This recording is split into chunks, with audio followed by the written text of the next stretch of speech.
Welcome to this new episode of the series on Satoshi Nakamoto's white paper, From A to Z.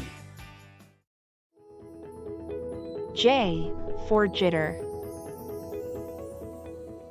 You haven't heard of the term jitter in the context of Bitcoin transactions? Don't worry, it's not as complicated as it sounds. Let me explain. When we talk about jitter in Bitcoin transactions, we're referring to the slight variations in the timing of when transactions are added to the blockchain. This jitter is intentionally added to prevent any malicious actor from manipulating the system by strategically timing their transactions. If there was no jitter, it would be easier for a hacker to game the system by sending their transaction at just the right time.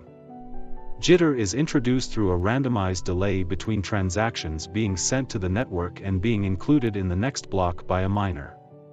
So there you have it, jitter in Bitcoin transactions is simply a way to add a layer of security to the system and prevent any malicious actors from taking advantage.